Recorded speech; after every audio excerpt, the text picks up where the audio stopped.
Today is July 15th, 2026. I'm Christine Nichlos. This is Jessica Roberto, and we are Talent Architects. Thank you for joining us. Jess, if you want to say hi to everybody. Hi, everyone. I'm Jessica Oberto, Chief Operating Officer here at People Science. And it was Jess's idea, actually, that we start doing these YouTubes on a regular basis.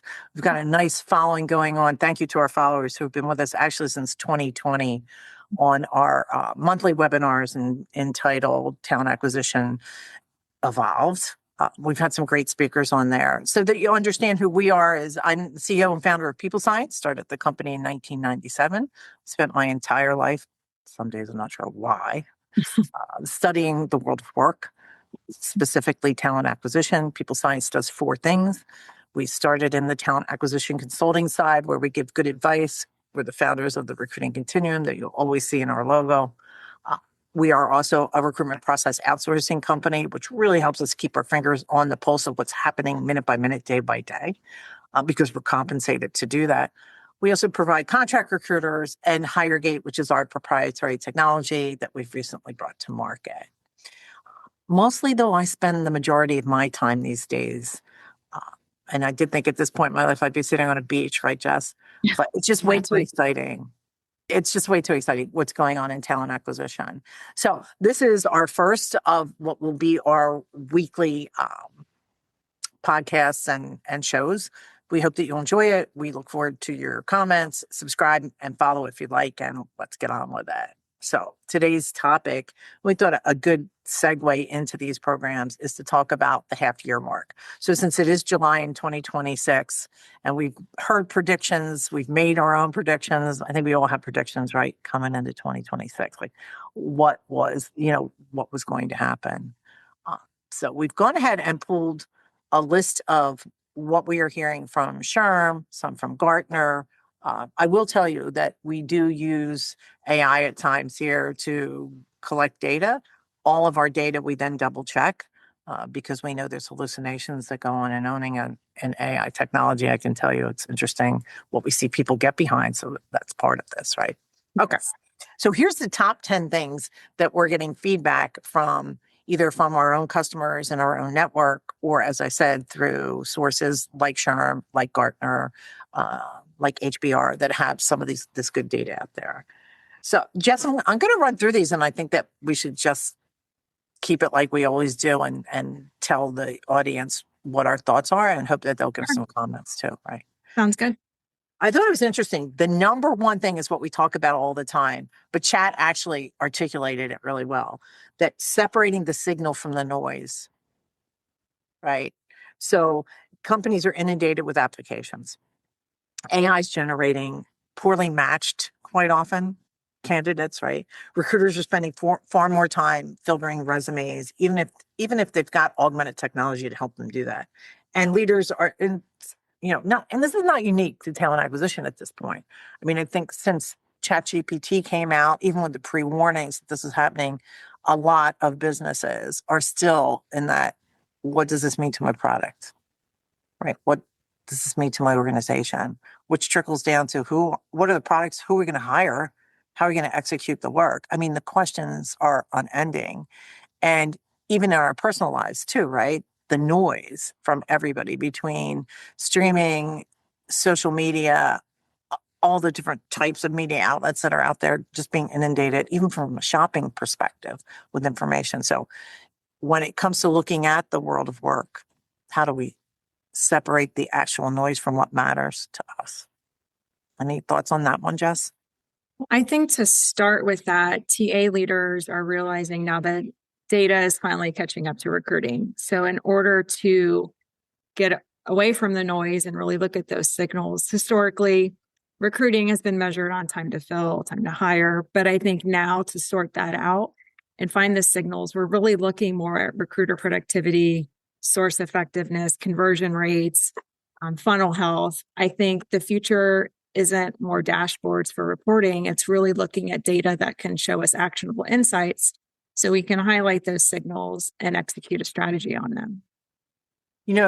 That's really well said. And I think this is such a great time for TA because and if you follow us at all, you know that we're dedicated to seeing talent acquisition as a profession elevated. Yeah. We understand, because we've been doing this long enough, the difference. And everybody says, I know my talent makes a difference. When you start to measure it, and I mean measure differently than we've measured before, the outcomes are incredible. Even if you start to really look at just your AI tools, and kind of touching on what you just mentioned, number 8 on the list that's come up so far is measuring recruiting effectiveness. And I'm so happy to see that at least the internet is saying, look at things differently. So here's some of the things that they talked about, which mimic some things you said. Which sourcing channel actually works? It's a bunch of BS, by the way. If you're using your sourcing channel, your Mhm. website that you're using to tell you what your cost per hire is or how many hires they're making, Jess, as the COO and her team that executes, right? How many times do you win, Jess? A good example is we had one client that Indeed had told them it was costing about $420 a hire. And how much was it, Jess? It was like, Oh, probably 10 times that amount. yeah, it was like 4,200 Mhm. is the number that kind of resonates with me. So you don't want the hen, the fox watching the hen house. Just bad idea. So separating that data yourself. Why do candidates decline? I love this. This is a metric that we have used so often, right? It helps you determine what your employee value proposition or candidate value proposition is. So much wealth in there. Um, what's our true cost per hire? And I think everybody measures this differently. There's tons of calculators out there, but if you're not putting all of the costs in, you're not putting the reward system in, and you're not looking really at the cost of vacancy as well, you don't really have a full picture.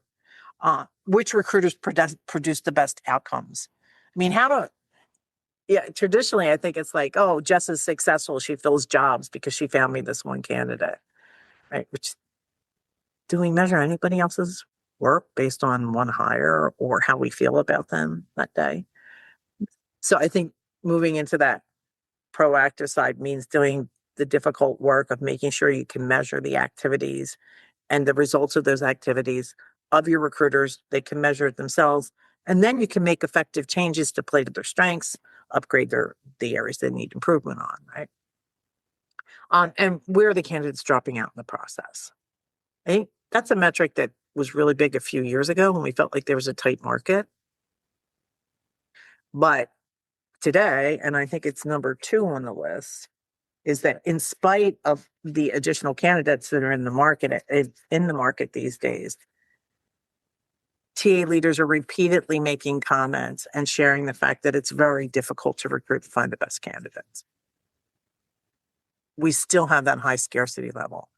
So if you're a TA leader right now, or you're a CHRO following this, it has so much to do with so many different pieces. But truth out is there's a scarcity of talent, right? I mean, kind of obvious with AI, right? That we're going to have a scarcity of talent there. But we had scarcity of talent before we walked into this to begin with, right? Right. To add about metrics, Jess? I think metrics will become very interesting, especially when you're looking at productivity for a recruiting team, just because I think with AI and recruiting, the recruiter skill set's going to be changing.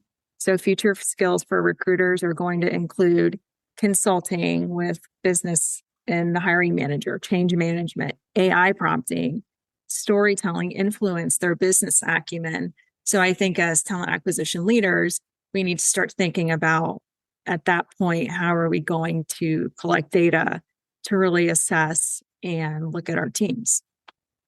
And I think our RPO side has given us the advantage of that, right? So if you, True. from a business perspective, running an organization that's an RPO has to be lean and mean, right? It has to be really effective, but it has to be cost effective. And you have to constantly prove your worth. We're still in the hiring business, and we all know, whether you're in staffing or RPO or independent recruiting or executive recruiting or in talent acquisition, we continuously have to prove our worth. I think more than most of the parts of the organization, whether it be as a vendor or as an internal source or a true partnership, you have to continuously prove your worth. And you can't prove your worth, and you can't get good at what you do if you don't have what I call tiny metrics. Like, is the strength of your recruiter? If this recruiter's engagement rate is 80% for the same kind of rec, this recruiter's engagement rate is 40%. Well, does the recruiter know that? How do we train up to that? Right? Or how do we make a move? Why are we trying to put a fish in a tree and make them successful? Maybe we need to move them somewhere else. And these are things that, as recently as 2 years ago, were, to my knowledge, the C-suite doesn't understand this because we don't have good metrics that show these. Today, technology gives you a lot of reasons. I know our technology collects recruiter production, gives them predictions, tells them when they're on, tells them when they're off, what they're going to need to get there. And there's technology in general that can help us do that. I think the question is, are you able to take a few minutes out of your day and pull some time from your reactive work of putting these fires out and really look at these tools? I mean, is that feasible, do you think, for a recruiter? I'd love to hear from the audience on that too. Well, and I think I'm hearing just more organizations and TA leaders are looking for advisory services just to do that. And I think, as you're saying, talent is coming harder to find. You can't just post jobs and add more recruiters and think that that's going to work. I think really the organizations that'll win the high quality candidates, they're working on building stronger employer brands right now. They're looking at where to put AI into their process thoughtfully. They're expanding their talent pools and sourcing strategies. They're looking at hiring speed. And then again, like you mentioned, they're really trying to make better decisions with good data. So TA can no longer be transactional. It has to be strategic to stay ahead. And unfortunately, and you'll hear me talk about this all the time, yeah, I'm a big proponent of the ATS. It helps everybody, but it's an ATS. It's an applicant tracking system. It's not a recruiter tracking. It doesn't track all the metrics. Everybody's mad at their ATS, right? Like, how many times do you see a good cheerleader for an ATS? You just don't. Rarely. We hear about that all the time.